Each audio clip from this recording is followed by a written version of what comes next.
I'm sending you this picture so you know who the woman in this house is and who is just the cash cow.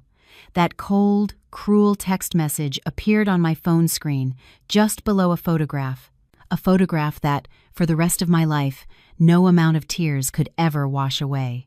In the picture, my husband, Kevin, and his stepmother, Evelyn, the two people I respected and loved most in this world, were naked, tangled together on the very bed we shared as husband and wife. Her face showed not a shred of shame, only a smug, provocative smile of satisfaction.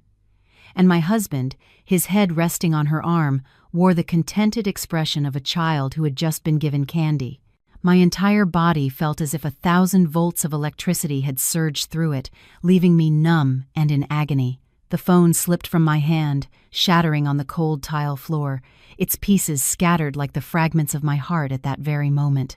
But strangely, I didn't cry. Not a single tear fell. The overwhelming pain didn't turn to tears.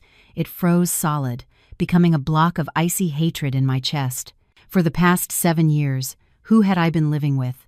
An incestuous husband and a depraved stepmother. They had performed a flawless play, a drama about an intellectual family and deep affection, all to conceal their disgusting relationship. And what was I in their play? The cash cow? Fine.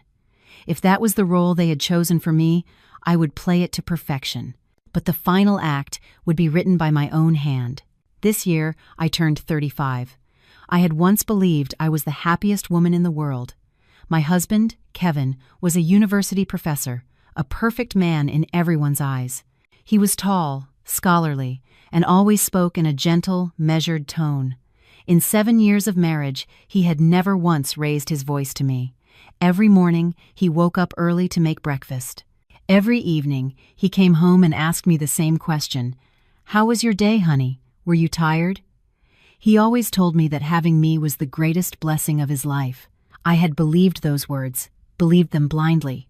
For that love and that trust, I, an architect with a once promising career, had willingly stepped into the background. I turned down major projects and promotion opportunities just to have more time to care for his family. I wanted to be the perfect wife, the perfect daughter-in-law. Kevin's family was well known in Boston. His father, Arthur, was a retired professor, a kind, quiet man. Kevin's biological mother had passed away when he was young. A year later, his father remarried Evelyn. She was a sharp, sociable woman. On the surface, she was the model of an ideal mother-in-law. Everywhere we went, she would hold my hand and boast to everyone, "This is my daughter-in-law, Anna, beautiful, talented, and so devoted." But only I, living under the same roof, could feel the cold distance behind those sweet words. Whenever I bought her an expensive gift, she would smile brightly, only to casually mention a friend whose daughter-in-law had bought them something even more extravagant. Whenever I received praise at work, she would say that it wasn't good for a woman to be too successful. Men don't like that. Her words were like tiny needles, her glances filled with hidden meaning, but I always chose to remain silent. I told myself that perhaps she was just a cautious person, that I needed to try harder to win her affection completely. And I did try. I personally looked after my father-in-law, managing his meals and his rest. I handled every major and minor affair in the house, from holiday planning and family dinners to large clan gatherings. For 7 years, I lived like a shadow, a spinning top that never knew fatigue. I thought my sacrifice would be rewarded with a peaceful family life. I lived in that happy illusion until that fateful day. Tomorrow was the 10th memorial for Kevin's biological mother. According to family tradition, it was an incredibly important day. Relatives from all over, from the eldest patriarchs to the most distant cousins, would gather at the family's ancestral estate for the ceremony. As the wife of the eldest son, I had been busy preparing for it all week. I drove over 2 hours to the estate in the Berkshires by myself, cleaning the entire dusty, 3-story historic home.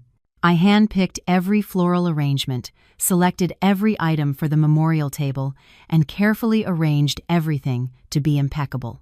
Kevin saw me, exhausted and worn out, and could only hold my hand with pity in his eyes. "You're working too hard, Anna. Everything for this house, for this family, falls on your shoulders." I just smiled, a tired but happy smile. "It's what I should be doing," I replied. "I just want everyone to be happy, and for your mother to be at peace." At that moment, I had no idea that behind my back, the mother-in-law I was trying so hard to please was, along with my husband, orchestrating the most horrific humiliation for me. That afternoon, after I had nearly finished all the arrangements at the estate, I drove back to our home in the city, my body aching with fatigue. Kevin texted to say he had an urgent meeting at the university and would be home late. I didn't suspect a thing, just texted back telling him to be safe. I took a shower and had just laid down on our familiar bed, planning to take a short nap, when my phone buzzed. A message from an unknown number. And then, hell opened up. That picture, that text, they were a death sentence, executing my 7 years of youth, 7 years of love and sacrifice. I sat motionless on the cold floor. I didn't cry, nor did I scream. The pain had transformed into something else, something sharp and steely. I slowly stood up, picking up each broken piece of my phone. This play, I would not let them be the only actors. Tomorrow, on the day of his mother's memorial, in front of the entire family, I would hang this picture up. I would let everyone see the true face of the devoted son and the virtuous stepmother they had always praised. I don't know how long I sat motionless on that cold floor. Everything around me seemed to stop, except for the steady ticking of the grandfather clock in the hall, each tick marking the dead silence of the house. I no longer felt pain, only a spreading numbness throughout my body. I slowly bent down, gathering the shards of my broken phone. The screen was a spiderweb of cracks, but the disgusting image was still faintly visible beneath, a persistent mockery. I didn't throw them away. I carefully collected every piece and placed them in an empty box on my desk. I wanted to keep it, to keep the evidence of this ruin, to keep the reminder of how tragically my trust had been trampled. Instead of reeling in chaos, my mind became terrifyingly clear. The next steps, the next actions, appeared one by one in my mind like a long premeditated plan. The cash cow? Yes, for 7 years, I had used my money and my effort to build this fake family. So now, I would use that very thing to tear it all down. I stood up, my steps no longer trembling. I walked to my home office and opened my laptop. My hands moved decisively across the keyboard. I needed that photo. Not from the shattered pieces of my phone, but the original file, in its sharpest, most naked form. The unknown number was surely sent from a burner phone, meant to be untraceable.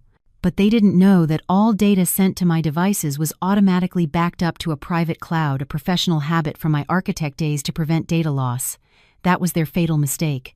I found it immediately. The photo was in an automatically generated folder, time-stamped just 15 minutes prior. I stared at it again on the large screen. The revulsion churned in my stomach, but I didn't look away. I forced myself to look, to burn into my memory, her smug smile and his satisfied face. This pain, this humiliation, I would not forget. I would turn it into a weapon. I saved the image file to a USB drive, then grabbed my car keys and a light jacket. It was nearly 10 p.m., but I couldn't wait. I had to act now. I needed something tangible, something big enough, heavy enough, to throw in the face of their entire family's hypocrisy. I knew a 24/7 digital print shop near the university I'd graduated from. I would go there. Driving through the familiar streets of Boston at night, my heart was empty. The yellow streetlights streaked past the car window like blurry tears. I remembered weekend nights on these same roads. Kevin would drive me around, hold my hand, and tell me pointless stories from the university, then suddenly turn and say, "I feel so at peace with you by my side, Anna." Peace. The word sounded like a bitter joke now. His peace was built on deceiving me, on that sick, incestuous relationship. I once thought he was my entire world, my safe harbor from every storm. It turned out he was the biggest, most devastating storm of my life. A single hot tear escaped and rolled down my cheek, but I quickly wiped it away. No more crying. From this moment on, tears were a useless luxury. The print shop was still brightly lit. A young student, looking barely out of his teens, was dozing behind the counter. Seeing me enter, he rubbed his eyes and yawned. "Can I help you, ma'am?" he asked. I didn't say much, just handed him the USB drive.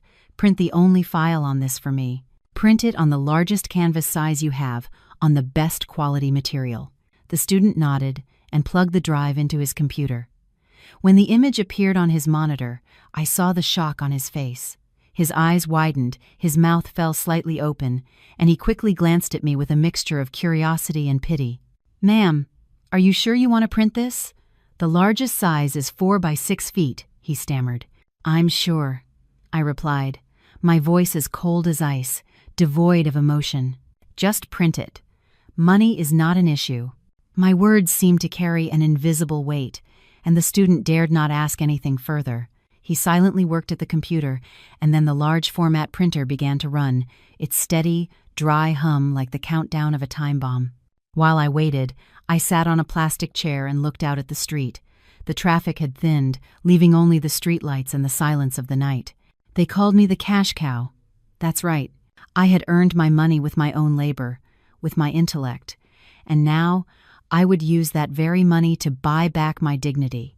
The price of this canvas might be high, but compared to the 7 years of my youth and the trust they had crushed, it was nothing. About half an hour later, the student called me over. The canvas was printed, rolled up carefully in a hard cardboard tube. He handed it to me, not daring to look me in the eye, and mumbled, "Here you go, ma'am." I paid him and took the roll. It was heavier than I expected, the weight of betrayal, of the naked truth, and of the revenge I was about to execute. I placed it carefully on the passenger seat, where Kevin usually sat. Tonight, my companion on the drive home was not him, but the most damning indictment of his and his stepmother's sins. I drove home, no longer feeling pain or panic, only a steely resolve boiling in my veins. They had pushed me to the edge. They shouldn't blame me for being cruel. I wouldn't just hang this picture. I would turn his mother's memorial, that sacred family gathering, into a stage where all their masks of false morality would be torn to shreds. I wondered, when that canvas was unfurled, when this disgusting truth was laid bare before the family elders and all the relatives, how would my husband and his stepmother face it? I arrived home when the clock had struck well past midnight. The house was still dark and silent. Kevin wasn't back yet. I wasn't surprised. Perhaps his urgent meeting was still ongoing, or perhaps he was somewhere else, in the arms of that other woman, the woman he called Mother. I quietly carried the canvas roll into my office and carefully tucked it away in a hidden corner behind a bookshelf. I didn't want Kevin to see it before the play began. A surprise gift must be kept secret until the very last moment. Then I sat down at my desk, not to cry or wallow in self-pity, but to begin the second phase of my plan. If that canvas was the atomic bomb, then what I was about to do was plant landmines all around the battlefield, ensuring that when they detonated, the enemy would have no escape route. I opened my laptop and logged into our joint bank account. For 7 years, nearly all my income from my architectural projects had been deposited here. I had trusted Kevin completely, giving him full control over our finances. I only knew that each month he sent a portion to support his parents, and the rest was for living expenses and savings. I never asked for specific numbers. I thought, why keep score between husband and wife? That was the biggest mistake of my life. I began to review the transaction history for the last 3 years. The numbers danced on the screen, cold and impersonal, yet they told a story of systematic and sophisticated draining of funds. Regularly, on the 5th of every month, a fixed transfer of $1,000 was made, labeled "For Mom." That was the amount I knew about and had agreed to. But besides that, there were countless other transfers with vague reasons: home repairs, shopping, family matters. These amounts varied, sometimes a few hundred, sometimes several $1,000s a month. All told, the money Kevin had secretly transferred to Evelyn over the past 3 years amounted to nearly $150,000. $150,000. The blood in my veins began to boil. What had she used my hard-earned money for? To buy the expensive silk dresses and designer handbags she so often flaunted? To fund her trips around the world, after which she would recount her adventures as if they were paid for by her devoted son? I took a deep breath to quell my anger. Rage wouldn't solve anything now. I needed proof. Lots of it. I carefully took screenshots of every single one of those transactions, saving them to a separate, password-protected folder. But I wasn't finished. Something else occurred to me. About a year ago, Evelyn had hinted at wanting to invest in a piece of land outside the city with a friend. At the time, Kevin had discussed it with me, saying his mother was a little short on funds and asked if we could help. Without hesitation, I agreed, withdrawing $50,000 from my savings account and giving it to him. He said he would draw up a formal loan agreement, but then he kept putting it off, and I eventually forgot about it. Thinking back now, a sense of unease washed over me. I opened a new tab and went to the county's public records website. I vaguely remembered the address of the property Evelyn had mentioned. My hands trembled as I typed in the characters. And then, the information that appeared left me stunned once more. The property existed, but the owner registered in the system was not Evelyn. It was Kevin Michael Thompson, my husband. He had used my money, lying that it was a loan for his mother, to secretly buy land and put it in his own name. This was no longer just siphoning money. This was fraud. A meticulously planned conspiracy between mother and son. I let out a bitter laugh that came from the depths of my soul. The cash cow. Yes, I was not just their unpaid maid. I was their personal gold mine, ready to be exploited at will. I continued taking screenshots of the property records page. Every line, every number, was crystal clear. The pain inside me had now completely transformed into cold, hard fury. "You treated me like a fool," I whispered to the empty room. "Well, I will show you just how terrifying a fool can be when she finally wakes up." Just as I saved the last piece of evidence, I heard the sound of Kevin's car pulling into the driveway. I quickly shut down the computer, cleared the browser history, and rushed to bed, pretending to be fast asleep. He tiptoed into the room, reeking of a woman's perfume, a scent that was foreign, yet painfully familiar. It was the perfume Evelyn always wore. He thought I was asleep, completely unaware. He quietly changed his clothes and slid into bed beside me. He even reached over, about to put his arm around me as he always did. The moment his hand touched me, a wave of revulsion rose in my throat.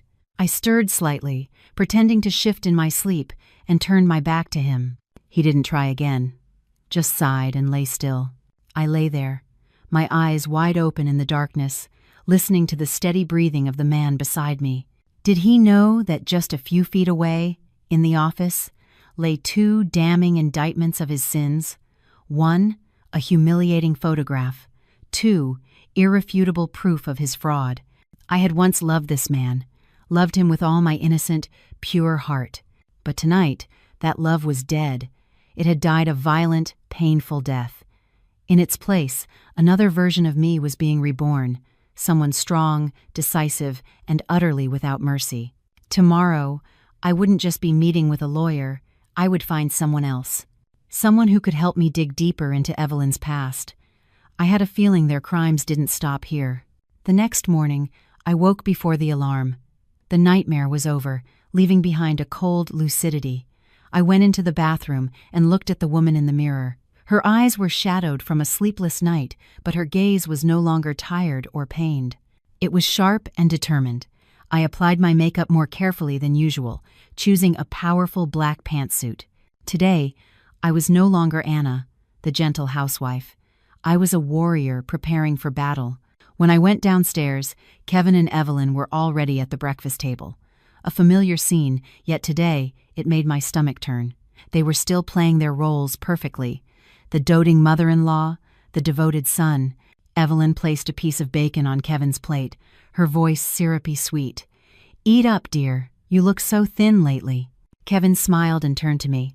"You're awake? Come have some breakfast, honey." I pulled out a chair and sat down, saying nothing, just quietly eating my food. The atmosphere at the table suddenly became strangely tense. Perhaps my silence had made them uneasy. "Anna looks different today, doesn't she?" Evelyn spoke up, her tone probing. "So stern, like a man. A woman should be a little softer, so her husband will cherish her." I put down my fork and looked directly into her eyes, a faint smirk on my lips. "You're so right, Evelyn. But in this day and age, if a woman isn't a little tough, I fear she'll not only lose her husband's affection, but also get walked all over before she even knows it. Evelyn's expression shifted slightly. Kevin quickly interjected, trying to diffuse the tension. "Come on, Anna. She's just kidding. Eat up so I can drive you to work." "No need." I stood up and grabbed my purse. "I have an appointment today. I'm leaving now. I've already prepared breakfast in the kitchen. You two help yourselves." I turned and walked away without a single glance back. I could feel two pairs of eyes fixed on my back, Evelyn's full of suspicion and Kevin's full of confusion. Let them wonder. A play is always more exciting when it's unpredictable. The first person I needed to see wasn't just any lawyer, but Maya, my best and only friend from college. Maya was a brilliant civil attorney, but more importantly, she was sharp, discreet, and the only person I could completely trust right now. We met at a small cafe tucked away in a quiet alley. The moment she saw me, Maya frowned. "You look terrible. What is it now? More trouble with that wicked stepmother of yours?" I said nothing, just quietly placed the USB drive and a stack of printed bank statements on the table. Maya picked them up. As she read, her expression grew more and more serious. Her delicate eyebrows knitted together, her eyes shifting from surprise to shock, and then to pure rage.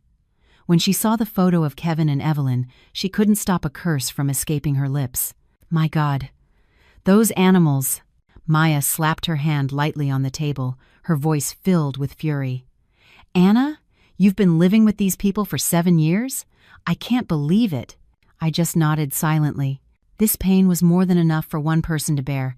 I didn't want my friend to drown in that negativity too. Maya took a deep breath to compose herself. With the acuity of a lawyer, she understood immediately. "All right, Anna. Now is not the time for grief. What do you need me to do?" "I want to expose everything," I said, my voice firm. "I want them to pay for what they've done to me. I want a divorce, and I want to take back everything that belongs to me." "The divorce and asset recovery won't be difficult," Maya stated confidently. "With this evidence, we have them cornered. The fraud and embezzlement committed by Kevin and his mother are crystal clear. But," Maya hesitated, looking at me with concern. "But what?" "But their sick relationship. That's the complicated part.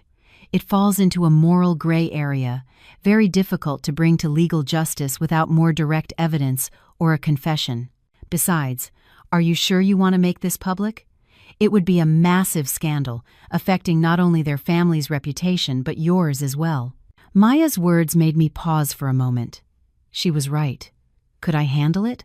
What about my parents, my relatives? But then, the image of Evelyn's provocative smile flashed in my mind.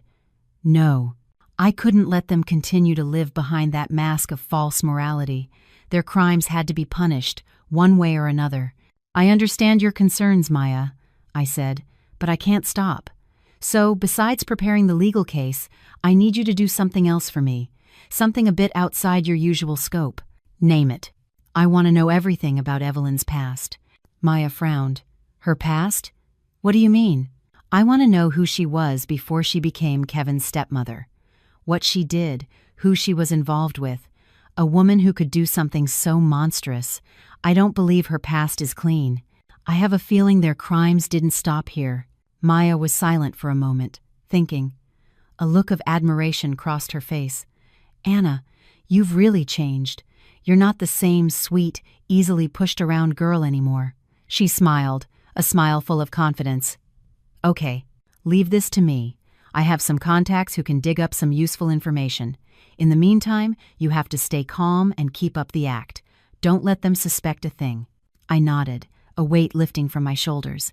At least I wasn't fighting this battle alone anymore. I had Maya by my side, a brilliant and sharp-witted ally. Leaving the cafe, I didn't go home. I drove straight to the family estate in the Berkshires. The memorial was tomorrow, and I needed to be there. Not just to fulfill my role as the dutiful daughter-in-law, but to search for something else. I had a hunch that the answers to Evelyn's past might be hidden in this solemn, old place. The Thompson family estate sat quietly at the end of a small lane, isolated from the noise of the main road. It had a timeless, somber beauty, with a moss-covered slate roof and stone walls that had darkened with age. This wasn't my first time here. For the past 7 years, on the anniversary of Kevin's mother's death, I would come here a day early, all by myself, to clean and prepare. Kevin always said he was busy.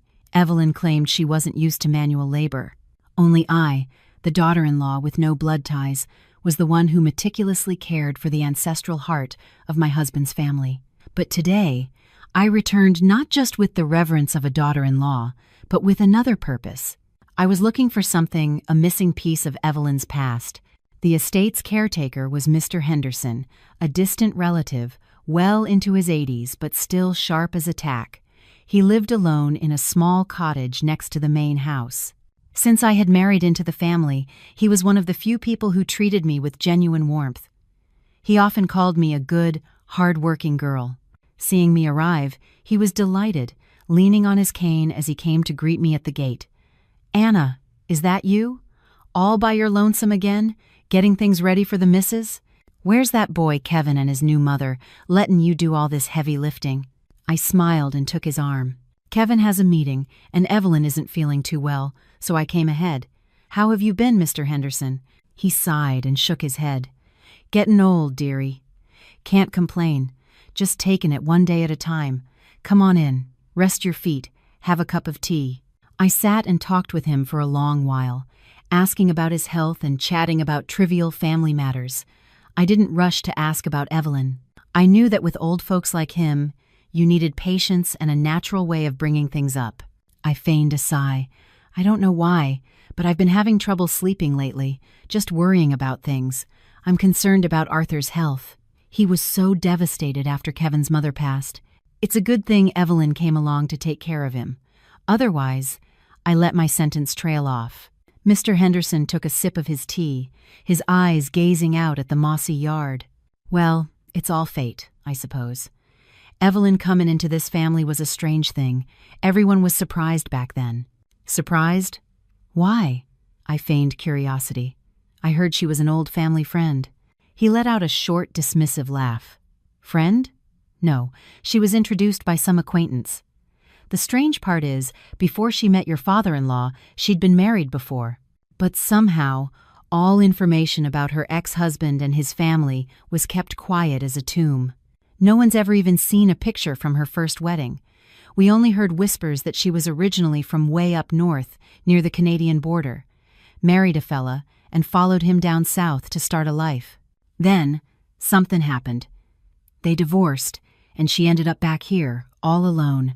His words hit me like a lightning bolt. A previous husband? From near the border? Why had I never known any of this in 7 years?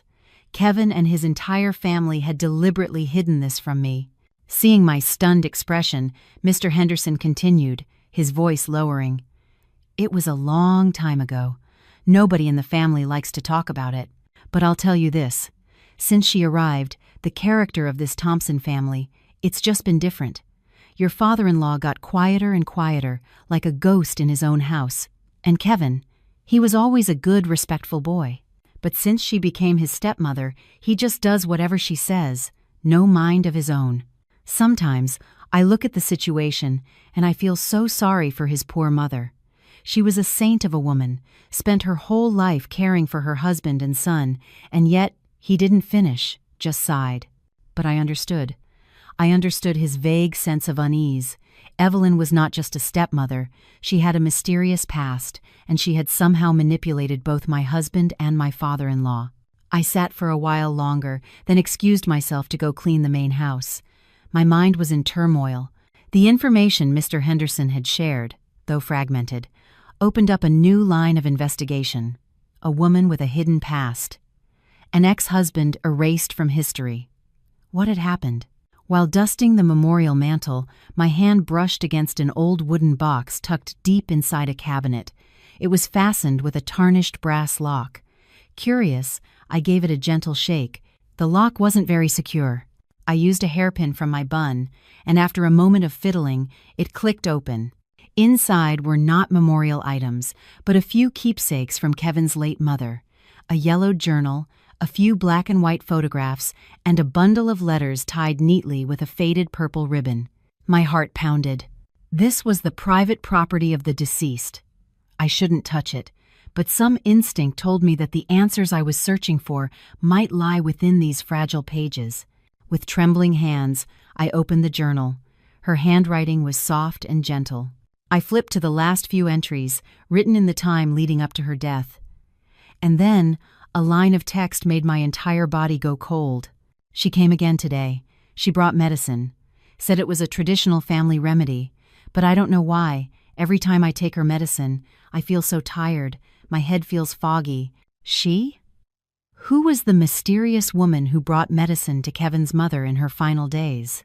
The shaky handwriting on the old journal page was like a cold needle piercing my mind. She came again today. My whole body trembled, not from fear, but from a rage that was beginning to boil over. Kevin's biological mother, a woman who, by all accounts from Mr. Bland, Henderson and other family elders, was kind and virtuous, had to spend her final days in such fatigue and doubt. I hastily flipped to the next pages. Her handwriting grew increasingly unsteady, difficult to read, and in some places it was smudged as if by tears. "Arthur," she wrote, referring to my father-in-law, "has been so strange lately. He's withdrawn and quiet. When I ask about the medicine, he just brushes it off and tells me not to worry. But I can see the fear in his eyes. Fear of whom? Fear of what?" And then, on the very last page, there was only a single word, scrawled hastily, as if the writer had used her last ounce of strength. Evelyn. Careful. Evelyn. The name was like a clap of thunder. My entire body froze. She, the mysterious woman with the traditional remedy, was Evelyn. So, her connection to this family didn't begin after Kevin's mother died. She had been here before, playing the part of a caring friend with a cure.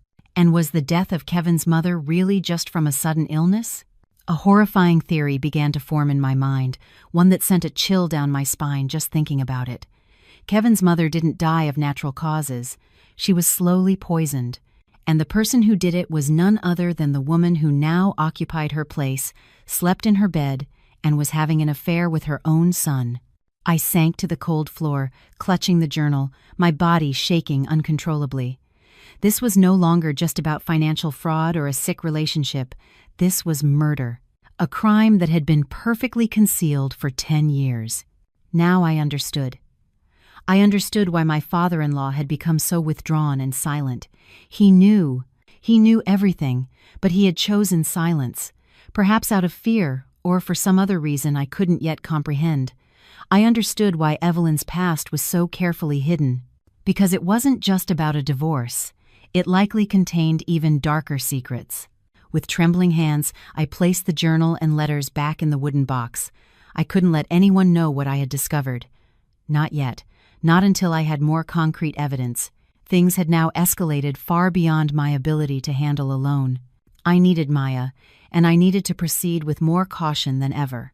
That day, I finished cleaning the estate in a heavy state of mind, my actions mechanical, my thoughts consumed by a single question: why? Why could a woman be so evil? That evening, I didn't stay at the estate as I usually would. I told Mr. Henderson I had an urgent matter back in the city. I drove through the night, not to the house I shared with Kevin, but straight to Maya's apartment. The moment she saw my distraught state, Maya knew something was terribly wrong. She pulled me inside and locked the door. "Anna, what is it? You look like you've seen a ghost." I didn't speak, just handed her the journal. As Maya read, her face slowly changed, from astonishment to horror, then to a gravity I had never seen before. After finishing, she looked up at me, her voice firm. "Anna, this isn't a family matter anymore. This is evidence of a potential homicide. We have to go to the police right now." "No," I said quickly. "Maya, we don't have definitive proof yet.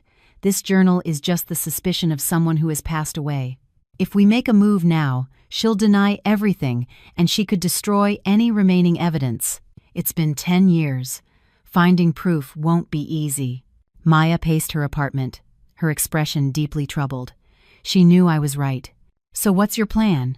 "I need to know what kind of medicine Evelyn gave to Kevin's mother," I said, my voice calm again.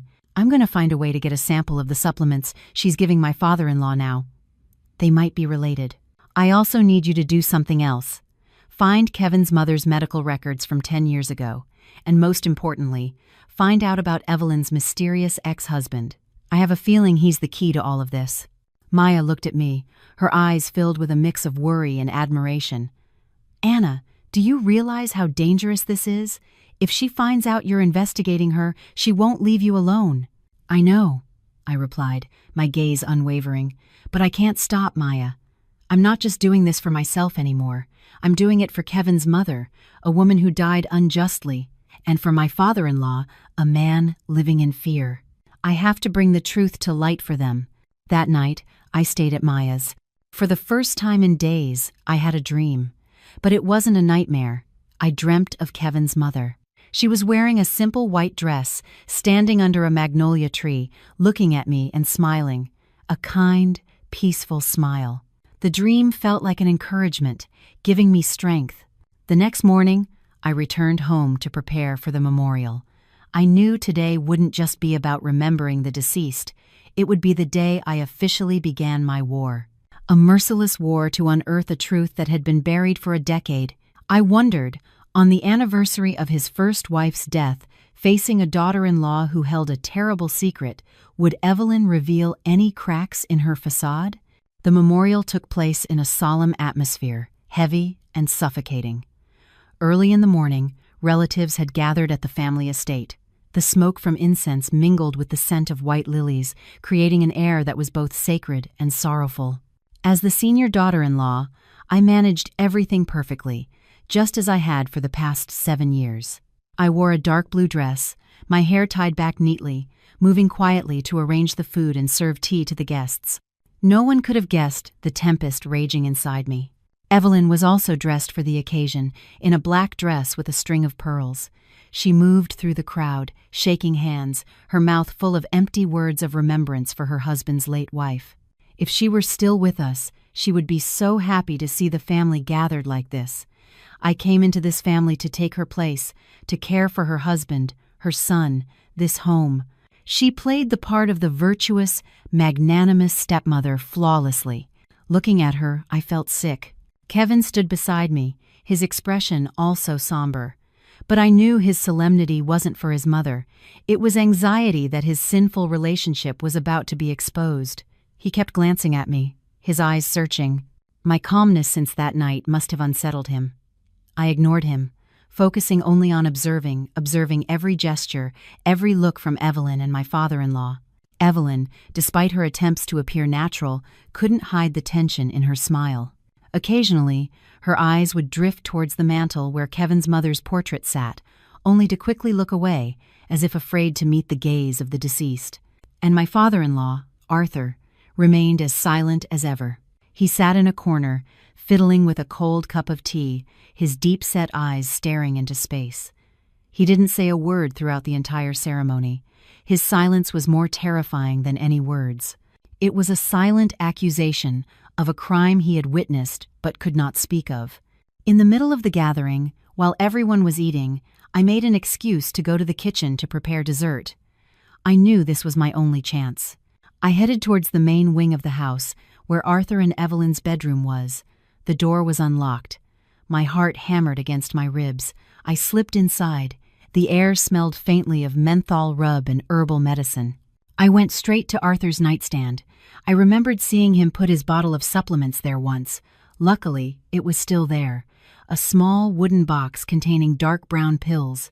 With trembling hands, I took out 2, carefully wrapped them in a tissue, and shoved them deep into my pocket. Just as I was about to leave, my eyes fell on a small photograph lying face down on the table. Curious, I turned it over. My heart skipped a beat. It was a picture of Evelyn, but a much younger Evelyn. She was standing next to a strange man, tall and muscular, with a long scar across his eyebrow. But what horrified me wasn't the man, it was the background. They were standing in front of the gates of a prison. I quickly flipped the photo over. A line of faded handwriting was on the back. "The day you got out, a celebration for you, a celebration for us." I quickly took out my phone, snapped pictures of both sides of the photo, and placed it back where I found it. A cold sweat broke out across my body. Evelyn and a convicted felon. What was this? Was this man her mysterious ex-husband? I tiptoed out of the room, my heart still racing. The evidence I had just found was more frightening than anything I could have imagined. This wasn't just a hidden past, it was a criminal past. When I returned to the dining area, no one had noticed my absence. Everyone was still talking and laughing. Only Mr. Henderson, as I walked by, gently tugged my arm and whispered, "Be careful, girl. The old fox seems restless today." I nodded my thanks, my heart heavy. I knew I was walking on thin ice. One wrong move and I could fall into the abyss. That afternoon, immediately after the memorial, I didn't go home. I went straight to the private clinic of a doctor friend. I gave him the 2 pills and asked him to send them for a lab analysis. Then, I went to Maya's office. I showed her the picture I had taken. Maya studied it, her face grim. A prison, a scar. This man is no ordinary person. Anna, I'll have someone run his identity. But you have to be extremely careful. Getting involved with this type of person is no joke. I know, I replied, my voice resolute. But I have no choice but to see this through, Maya. I have to go all the way. Leaving Maya's office, I felt like I was walking through a thick fog. The deeper I went, the denser the fog became, and the more dangerous the path ahead appeared. But I knew that at the end of that path was the light of truth, and I had to find it, no matter the cost. When I got home, it was already dusk. Kevin was waiting for me in the living room, his face grim. "Where have you been? I called you, but you didn't answer." "I had some errands to run," I replied, not wanting to explain. He stood up and walked towards me, his voice suddenly becoming artificially gentle. "Anna, I know you've been upset lately, but everything will be okay. Don't overthink things. I've booked a trip for us to the Keys this weekend, just the 2 of us. Think of it as a chance to reconnect. How does that sound? If this were before, I would have been overjoyed. But now, his offer only filled me with disgust.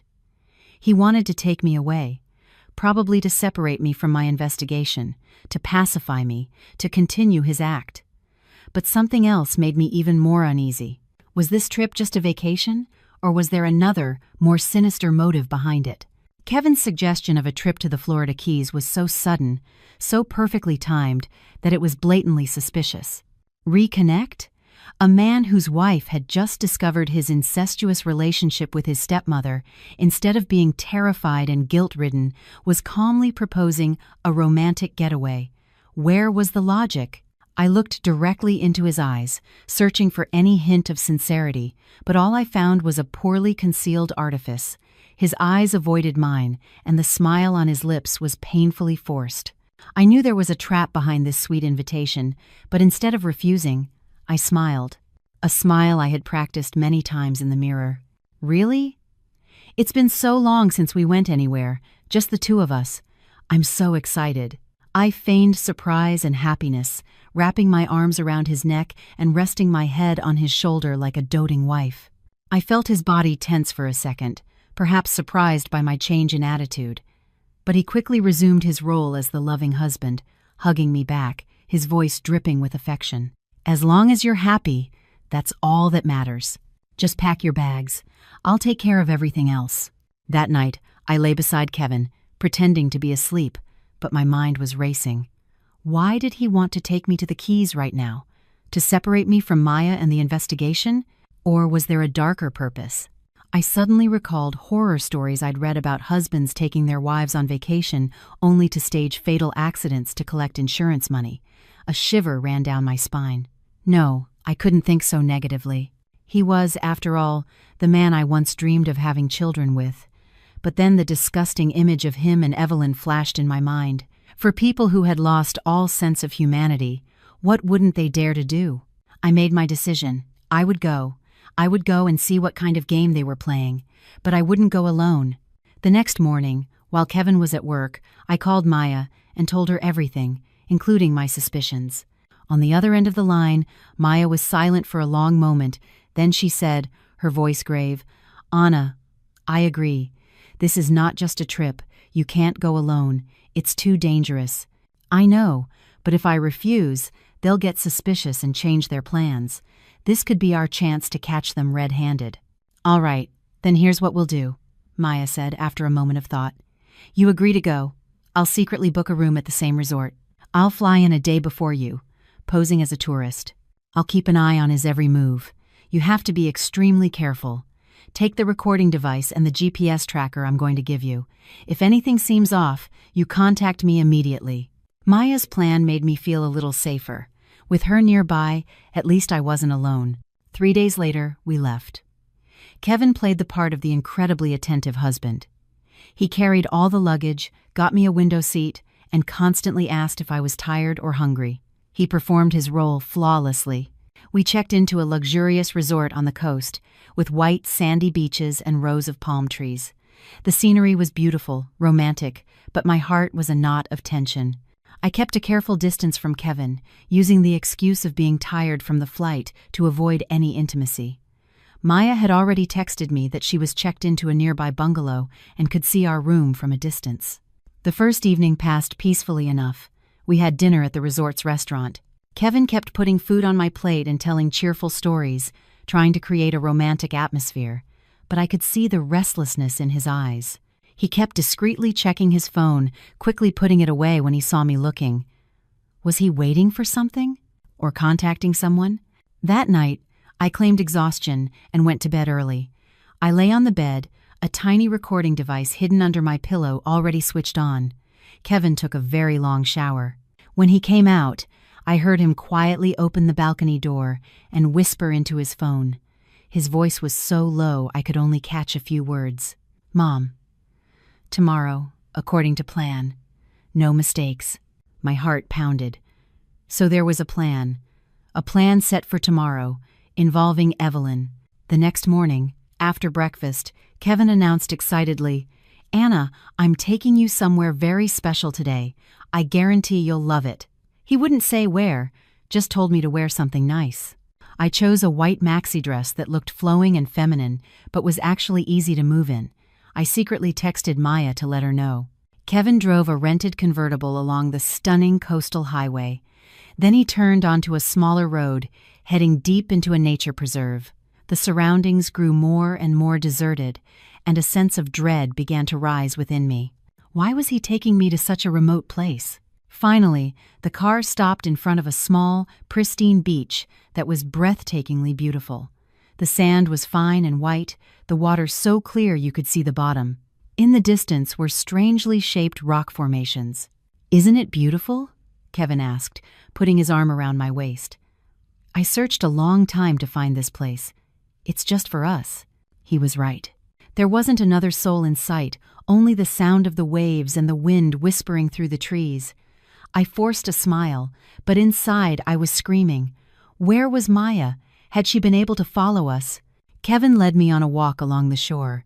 He pointed out shimmering seashells and sand crabs skittering across the sand. He played the part of the romantic lover to perfection.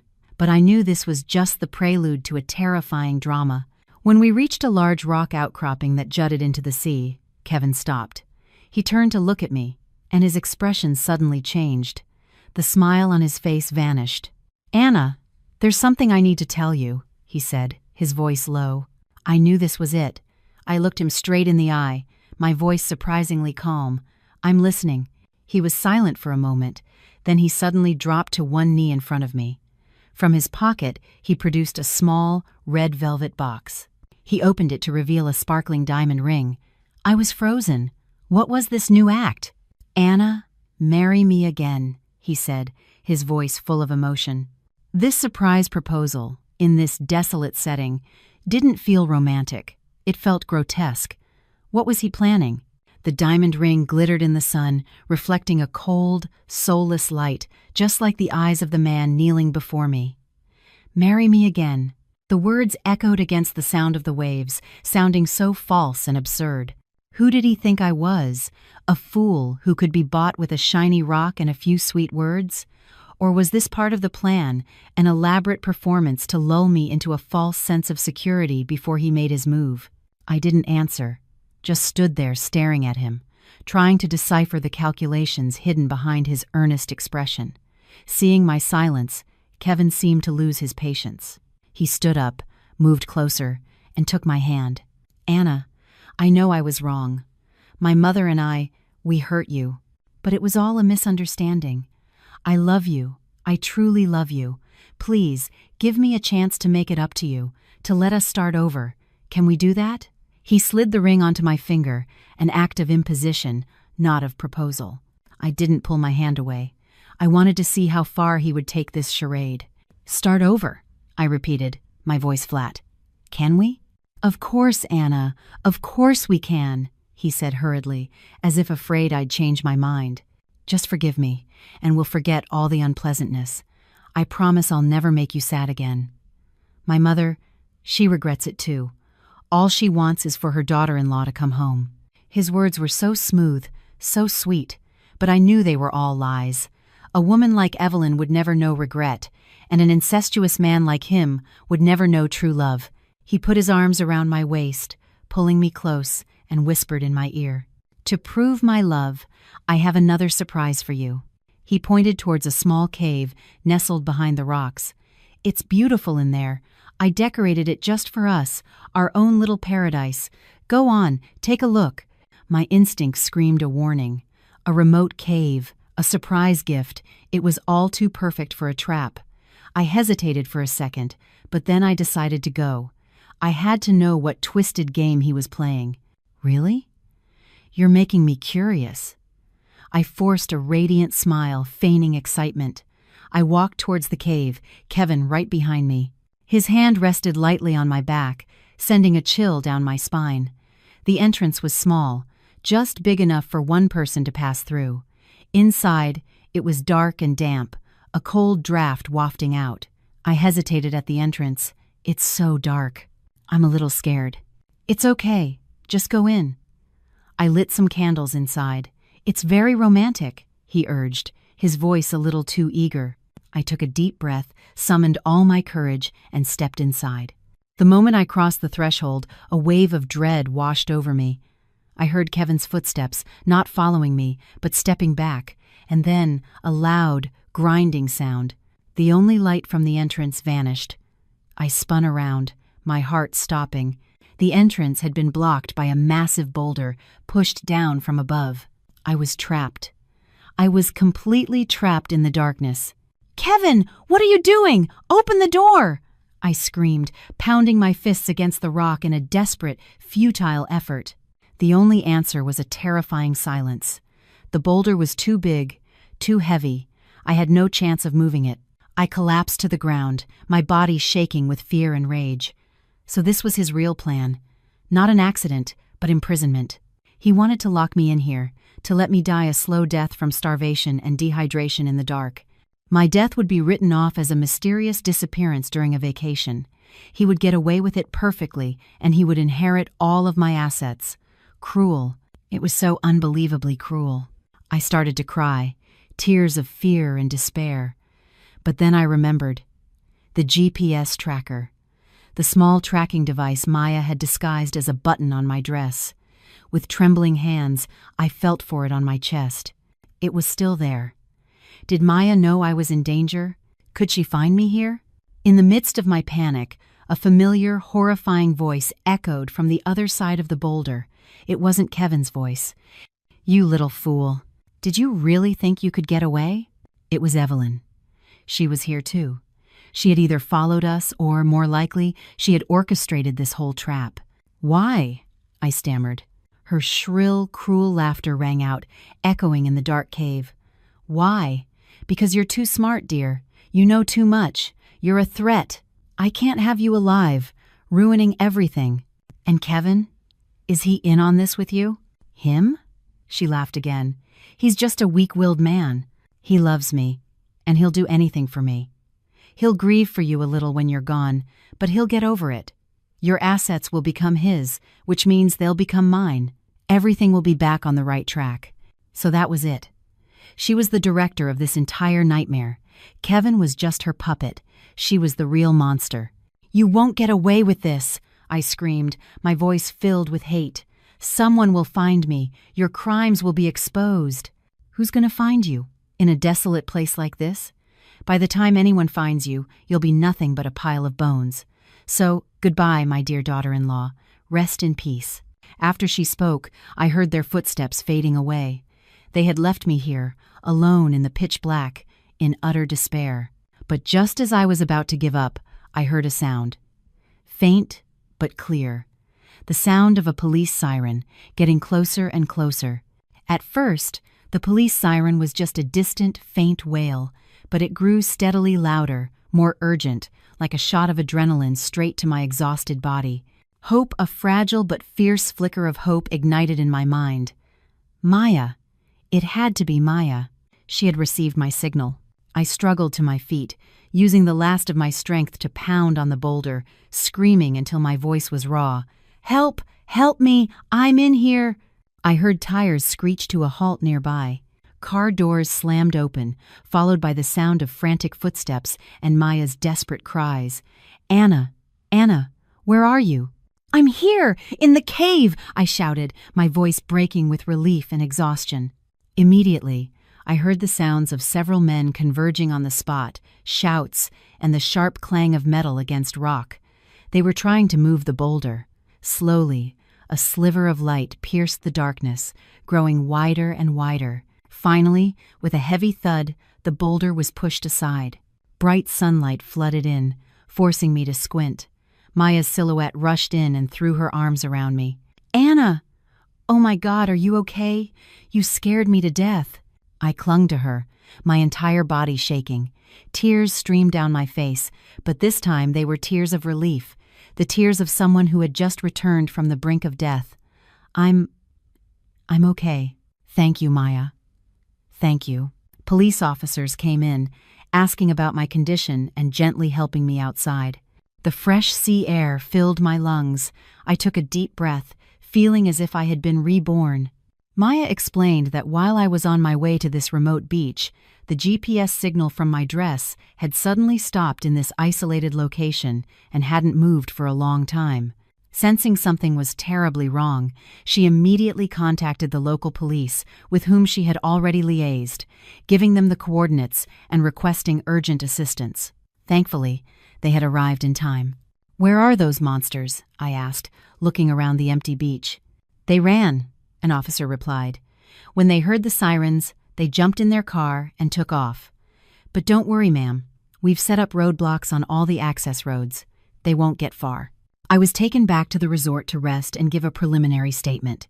The recording device hidden under my pillow had captured Kevin's entire phone conversation the night before, and the recorder, disguised as my hair clip, had perfectly documented the fake proposal and Evelyn's taunts outside the cave. It was all irrefutable evidence. About an hour later, we received news. The police had apprehended Kevin and Evelyn as they were trying to flee towards the airport. The news didn't bring me a sense of triumph, only a hollow feeling. The play was over, but my heart felt so heavy. That evening, I sat alone on the balcony of my bungalow, gazing at the dark ocean. Maya had handled all the formalities and was on her way. The white-capped waves relentlessly crashed ashore, as if trying to wash away the filth of the day. But could they wash away the wound in my heart? 7 years. It wasn't an eternity, but it was long enough for a love to be etched into one's soul. I had loved Kevin, loved him with all my heart. I gave him my youth, my career, my trust, and what did I get in return? A systematic deception, a cruel plot, and a deadly trap. I wondered, in all those 7 years, was there ever a single moment he was sincere with me, or was it all just an act? When Maya arrived, she brought more news that left me stunned. "Anna, you're not going to believe this. When the police searched Evelyn's car, they found something." "What?" I asked, a new sense of foreboding rising within me. Maya showed me a photo on her phone. It was of a savings account passbook and some insurance documents. "Do you know whose name is on this savings account?" "It's Arthur's, your father-in-law. The balance is over $200,000. And more importantly, on this life insurance policy, the sole beneficiary in the event of Arthur's death is Evelyn. A $2 million policy." I was speechless. $2 million. A life insurance policy. My father-in-law, a gentle retired professor with a modest pension, how could he have that kind of policy? And why was Evelyn the sole beneficiary? "I still don't get it, Maya." Neither do I, Maya replied, her expression thoughtful. But the police found something else. A small, unlabeled vial of pills hidden deep in her purse. They've sent it for analysis. Something is very wrong here, Anna. I have a feeling your situation is just the tip of a much larger iceberg. An iceberg that involves your father-in-law and possibly the death of Kevin's mother. Maya's words sent an icy chill down my spine. The death of Kevin's mother, the unlabeled vial, the enormous insurance policy. All the seemingly unrelated pieces were starting to connect, revealing a conspiracy far more horrifying than what I had just endured. I suddenly understood. Perhaps the real reason my father-in-law had become so withdrawn and silent wasn't just because he was afraid of Evelyn. The tip of the iceberg. Maya's words haunted me through another sleepless night. I thought I had reached the depths of human evil, but it seemed there was a deeper, darker abyss below. I lay in bed, listening to the rhythmic crash of the waves, trying to piece together the fragments. The unlabeled vial, the $2 million insurance policy, my father-in-law's terrifying silence, and the sudden death of Kevin's mother from a brief illness 10 years ago. How were they all connected? And what role did Evelyn, the woman with the mysterious past, play in all of it? I felt like I was standing before a giant veiled curtain, and if I pulled it back, a horrifying truth would be revealed. The next day, Maya and I flew back to Boston. The investigation in Florida was transferred to the Boston Police Department to be expanded. As soon as we landed, I received a call from an unknown number. "Hello, is this Miss Anna Thompson?" The voice on the other end was that of an old man, trembling. "Yes, this is she." "Who is this?" It's Henderson." "From the family estate," he said, his voice frantic. "Mr. Henderson? What's wrong?" "It's terrible, Anna. It's your father-in-law, Arthur. He hanged himself in the estate's study." All the strength drained from my body. The phone clattered to the floor. "My father-in-law committed suicide." "Why? Why now?" My vision went dark. Maya rushed to catch me. "Anna! Anna! Are you okay?" I couldn't hear her anymore. My mind just echoed with one question: why? When we arrived at the estate, the area was already cordoned off with police tape. Neighbors and onlookers were gathered, whispering amongst themselves. I saw an ambulance parked at the gate, its red and blue lights flashing mournfully. I tried to run inside but was stopped by an officer. "Ma'am, please remain calm. The scene is being processed." A moment later, Mr. Henderson was escorted out by another officer. He looked as if he had aged 10 years overnight, his eyes red and vacant. Seeing me, he stumbled forward and grabbed my hand. "Anna, it's my fault. It's all my fault." "Mr. Henderson, what are you talking about?" I stammered. He tremblingly pulled a crumpled envelope from his pocket and pressed it into my hand.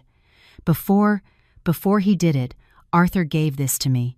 He told me if anything happened to him, I had to give it to you. He said only you could bring the truth to light for everyone. With shaking hands, I tore open the envelope. Inside was a letter, written in my father-in-law's familiar, trembling script. "Anna, my dear daughter-in-law, by the time you read this, I will likely be gone from this world. Do not grieve for me. This is the only escape for a coward who has lived in sin and fear for the past 10 years. I am so sorry, Anna. I have known everything for a very long time. I knew Evelyn was not an ordinary woman. I knew the death of my wife, Kevin's mother, was not from illness, and I knew that you were her next victim. 10 years ago, when my wife fell ill, Evelyn appeared, playing the role of a kind old friend, bringing her traditional remedies. I blindly trusted her.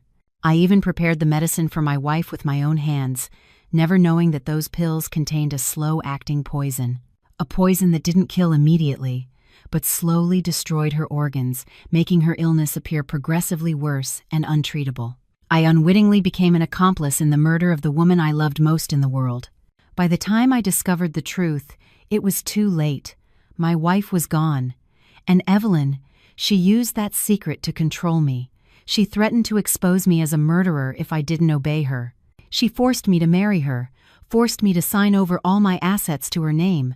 That $2 million insurance policy was her idea too, forcing me to make her the sole beneficiary. I have lived as a shadow, a puppet in her hands for 10 years. I didn't dare to speak up because I was afraid. Afraid of losing everything, afraid of going to prison, afraid of facing my own guilt. Until you came, Anna. Your resilience, your kindness, and your strength made me ashamed. I realized I could not stay silent any longer. I tried to protect you in my own way, by secretly recording Evelyn and Kevin's conversations, by writing this letter. But I know that as long as I am alive, Evelyn will never leave you in peace. She will use me to threaten you, to harm you. So, I must go. I hope my death will be the most powerful indictment of her crimes. And more importantly, it will free you from all her leverage. In the USB drive I left in the wooden box, with Kevin's mother's journal, is all the evidence I have collected over the past 10 years. Use it, Anna.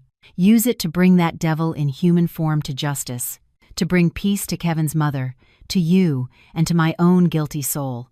Your father, Arthur. I finished the letter, tears having blurred my vision long ago. I was shaking, not from the cold, but from a truth so horrifying. Murder, embezzlement, blackmail. Every one of Evelyn's crimes was laid bare, raw, and painful, through the confession of a man who chose death to find peace. I clutched the letter tightly. My father-in-law, he was not a coward. He was a father and a husband who had endured an unbearable burden of guilt. His death was not an end, but the beginning of a final judgment. I looked up at Maya. Maya, we have to find that USB drive. Now. My father-in-law's suicide note was like a ticking time bomb, shattering the last vestiges of their fabricated world. His death wasn't surrender. It was a tragic act of protest. I immediately handed the letter to the lead officer at the scene. After reading it, his expression became incredibly grave. He ordered a team back into the estate to conduct a thorough search of the study where Arthur had been staying. Maya and I were allowed to accompany them. The room was small and simple, containing only an old bed, a wooden wardrobe, and a writing desk. Everything was neat and tidy, with no signs of a struggle. We searched everywhere in drawers, under the bed, inside books, but there was no wooden box. My heart began to sink. Had Arthur, in his panic, hidden it somewhere else? Or worse, had someone already taken it? "Nothing here, sir," an officer reported. "We've looked everywhere." I was on the verge of despair. That USB drive was the most crucial piece of evidence, the key to bringing Evelyn down for good. Without it, the suicide note could be dismissed as the ramblings of a disturbed mind, lacking legal weight. I stood in the middle of the room, trying to recall every detail from the letter. The USB drive I left in the wooden box, with Kevin's mother's journal. The journal. It hit me. Kevin's mother's journal. I had found it in the wooden box at the estate, but I had taken it to Maya's office. "Maya," I turned to her, my voice urgent. "Do you still have Kevin's mother's journal?" "Yes, I have it locked in the safe at my office," Maya replied, seeming to understand. "We have to go. Now." We raced to her car and sped towards her law firm. The entire way, I prayed that my hunch was right, that my father-in-law had been lucid enough to hide the evidence in the safest place possible. At the office, Maya quickly opened the safe and retrieved the yellowed journal. I took it with trembling hands, flipping through the pages, searching for any clue. And then, on the last page, where Kevin's mother had written Evelyn, "Careful," I felt something rigid beneath the paper lining of the back cover. My heart pounded. I carefully used my fingernail to peel back the old paper. Underneath, a small, skillfully carved-out slot was revealed, and nestled inside was a tiny black USB drive. "It's here!" I nearly shouted with relief, tears streaming down my face. My father-in-law. He hadn't failed me. He had used his own wife's journal to hide the proof of her murder, a fateful and meaningful final act. We wasted no time, taking the USB drive straight to the police station. With me, Maya, and the investigators present, the drive was plugged into a computer. A host of files appeared. Not just audio recordings, as Arthur's letter had mentioned, but also videos filmed with a hidden camera, and scanned copies of documents and contracts Evelyn had forced him to sign. Everything was meticulously organized into folders by date. My father-in-law, the gentle professor, had secretly become a patient and methodical investigator over the last 10 years. The first video was played, a grainy image filmed from a hidden corner of the living room. On screen, Evelyn was handing Arthur a bowl of medicine. "Drink this. It's very good for her. It will help her sleep better," she said sweetly, but her eyes were cold. Arthur hesitated for a moment before taking the bowl into his wife's room. The next video, recorded a few days later, showed Kevin, then just a young man, in the same living room. "Mom, why does she seem so tired lately?" his voice asked. Evelyn sighed. "It's the illness, son. Don't you worry. Just let me take care of her. All you need to do is listen to me." The next file was an audio recording of a phone call Evelyn made. "Don't worry, the old fool trusts me completely, and his sickly wife is on her last legs. Once this is all over, I'll get you out of prison early. Then all this money will be ours." The man she was talking to had to be the man with the scar from the photograph, so it was even worse. She wasn't acting alone. She had an accomplice, a partner in crime, who was in prison. Her motives weren't just greed, they were for love, a twisted, criminal love. One by one, the videos and recordings were played, exposing Evelyn's entire conspiracy. From the poisoning of Kevin's mother, to the blackmail of his father, the manipulation of Kevin, and the plan to defraud and dispose of me. It was all recorded in undeniable detail. The lead investigator turned to me, his voice filled with sympathy but also unconcealed anger. "Miss Thompson, with this evidence, we have more than enough to press charges for first-degree murder. Your father-in-law's sacrifice will not be in vain." I nodded, my heart heavy. Justice was coming, but the price had been so terribly high. Just then, another officer entered and whispered something to the lead investigator. I saw his expression change. He looked at me and said, "Miss Thompson, we've just received word that Evelyn and Kevin have been released on bail pending further investigation, and they are on their way here now." "They are on their way here now." The investigator's words echoed in the quiet, tense room. Released on bail? Why now? Had they used their money and connections to get out, to find a way to fight back? A flurry of questions swirled in my mind. I glanced at Maya, who looked equally surprised and worried. The investigator seemed to read our thoughts. "This is part of our plan," he explained. "We intentionally let the judge grant bail, to give them a false sense of hope, to see what they would do next. And as expected, the first thing they did upon release was, 'Come here.' They probably think they can negotiate with you or threaten you one last time." I took a deep breath, trying to calm my racing heart. A confrontation. It was time to face the demons who had destroyed my life and this family. "I understand," I said, my voice steady again. "I'll see them." About 10 minutes later, the door opened. Evelyn and Kevin walked in, flanked by 2 police officers. They looked nothing like the powerful, smug people they once were. Evelyn was noticeably thinner, her hair streaked with more gray, her eyes sunken with exhaustion and bitterness. Kevin kept his head down, unable to look anyone in the eye, the very picture of a pathetic coward. The moment Evelyn saw me, a flash of pure hatred ignited in her eyes. She lunged towards me, but was restrained by the officer at her side. "You bitch! This is all your fault!" she shrieked, her voice shrill. "You killed your father-in-law, and now you want to destroy the rest of us." I stood my ground, unflinching, looking at her with a mixture of coldness and pity. A cornered animal can only snarl and snap. The investigator slammed his hand lightly on the table. "Evelyn, this is a police station, not a marketplace. Control yourself, or we will be forced to take measures." Evelyn fell silent, but her eyes still burned with rage as she stared at me. The interrogation began. The investigator played the recording of Evelyn's phone call with the man in prison. As her own voice filled the room, discussing her murderous plot, her face turned from red to deathly pale. "No, that's not me." "It's been edited? It's a fake," she stammered. But then, the hidden camera footage of her handing the bowl of poison to Arthur was played. The image was perfectly clear, irrefutable. She slumped into her chair, her body trembling. All her defiance, all her denials were meaningless against the damning evidence her own husband had so quietly collected. Then it was Kevin's turn. He was even more pathetic. When the recording of his conversation with me was played, the degrading words, the detailed plans to defraud me, he just clutched his head, buried his face on the table, and began to sob. The belated tears of a traitor. I sat there and watched their downfall, feeling no satisfaction, only a vast, empty sadness. For greed, for lust, they had pushed themselves into the abyss, destroying not only my life but their own as well. "Kevin," I said, my voice, for the first time since this all began, holding no hatred, only an immense weariness. "Look at me." He slowly raised his head, his eyes red and swollen, full of guilt and fear.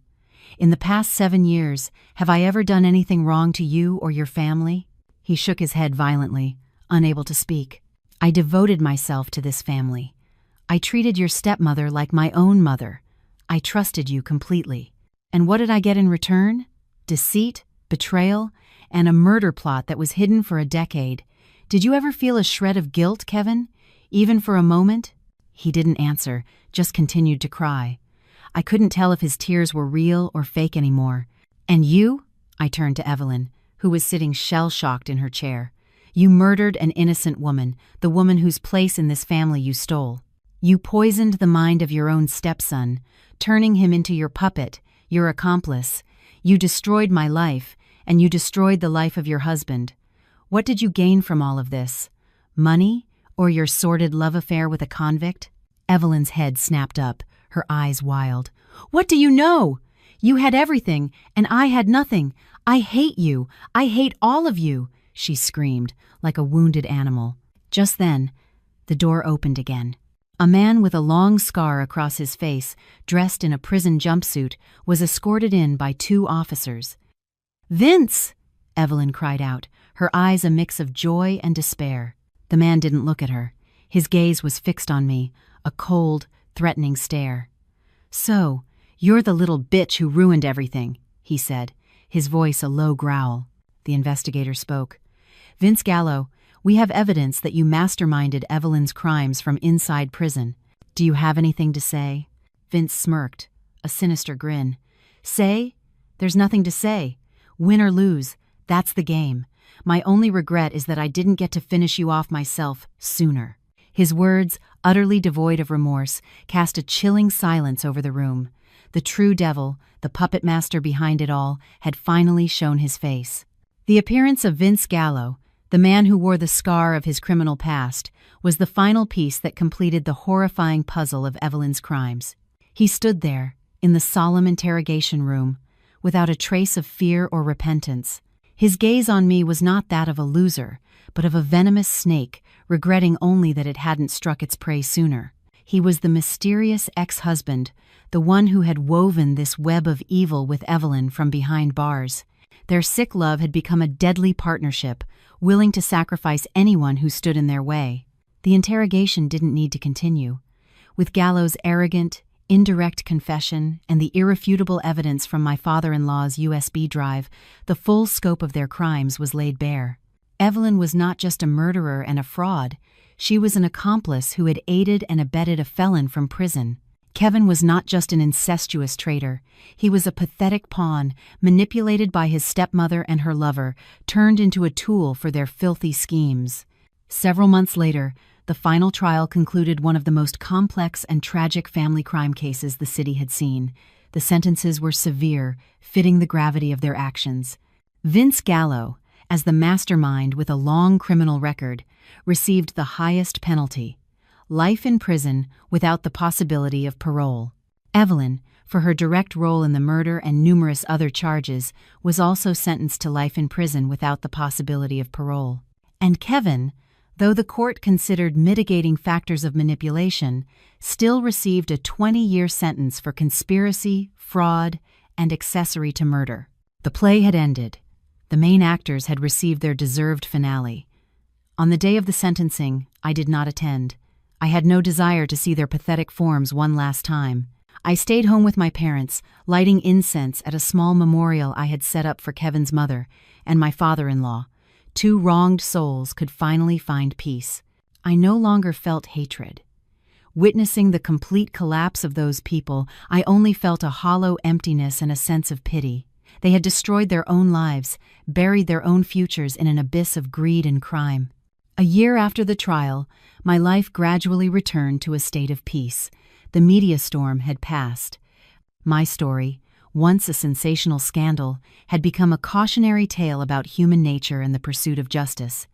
I decided to take over my family's architecture firm, the one my father had built. With the help of loyal colleagues, I slowly rebuilt the company after the turmoil. The busy work was a balm for my wounded heart. I was no longer the naive girl who knew only love. I had become a strong, independent woman who knew how to protect herself. I also honored my father-in-law's last wish. I used a portion of the assets I had reclaimed to establish a charitable foundation in his and his first wife's names, dedicated to helping victims of domestic abuse and marriage fraud. I wanted to transform my pain into something good, so that no other woman would have to endure the tragedy I had. Occasionally, I would hear news of the others. After everything, I had Mr. Henderson come live with us. He had aged considerably, but his spirit was more at peace. He said that at his age, finally seeing justice done meant he had no more regrets. Maya, my dear friend, became quite renowned after the case. She turned down lucrative offers from large law firms and opened her own practice, providing pro bono services to vulnerable women. We remained the closest of friends, sharing in life's joys and sorrows. As for Kevin, I heard he was a model prisoner. Perhaps only after losing everything did he truly understand his mistakes. He sent me a few handwritten letters, filled with remorse and pleas for forgiveness. I never replied. Not because I still hated him, but because I knew some wounds time could never heal. The greatest forgiveness I could offer him was to forget. One weekend afternoon, I drove out to the coast alone, to the very same deserted beach where I had almost died. The ocean was the same, a vast expanse of blue. The waves still tirelessly crashed onto the shore, as if trying to wash everything clean. I stood there, closed my eyes, and took a deep breath of the fresh, salty air. The sea breeze played with my hair, carrying the taste of the ocean and the scent of freedom. I was no longer afraid. The darkness was behind me, making way for a new dawn.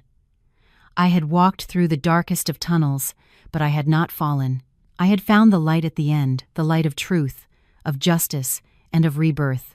My life had turned to a new chapter, a chapter free of lies and schemes, filled only with peace, compassion, and a meaningful purpose. I smiled, a smile of complete and utter tranquility. The past was closed, the future was open, waiting for me, and I knew that no matter what challenges lay ahead, I would walk forward with strength. Because I was Anna, a woman who had walked through hell and returned stronger than ever. This story serves as a powerful testament to the resilience of the human spirit. It is a journey through the darkest corners of betrayal and a celebration of the strength it takes to find the light again. The first, and perhaps most painful lesson, is about trust. Anna gave her trust completely, and that blind faith was nearly her undoing. It teaches us that love does not mean ignorance, and trust does not mean surrendering our own judgment. In any relationship, we must remain vigilant, listen to our intuition, and never fully relinquish our independence. Financial and legal clarity are not signs of mistrust, but necessary armor against life's storms. The story is also a stark warning about the destructive power of greed and desire. Evelyn, Kevin, and Vince had so much, yet their insatiable appetites turned them into monsters. They slid down a slippery slope of crime, where one lie covered another, until they had lost not only their freedom and future, but their very humanity. The law of cause and effect, though sometimes delayed, is never absent. What they sowed in wickedness, they reaped in ruin. It reminds us that no prosperity, built on the suffering of others, can ever be sustained. Peace of mind is the only true wealth. Yet, even in this dark portrait, there are glimmers of light. There is Arthur, the father-in-law who lived in silent fear for a decade. His conscience, long dormant, was awakened by Anna's virtue. His final act was not one of escape, but of atonement, a tragic choice to expose evil and save the daughter-in-law he could not protect in life. His sacrifice shows that it is never too late to do the right thing. Above all, this is a saga of rebirth. Look at Anna. Pushed to the absolute brink of despair, she did not break. Pain did not destroy her. It forged her into someone stronger, wiser, and more resolute. She transformed her tears into action, her rage into reason. Her journey shows that a woman's greatest strength lies not in her fragility, but in her indomitable will. After the storm, she not only stood tall, but rebuilt her life with more purpose than ever before. By founding a charity, she turned her personal tragedy into a beacon of hope for others. That is the most profound and meaningful victory of all. May this story inspire courage, self-respect, and an unwavering belief in justice in all who hear it.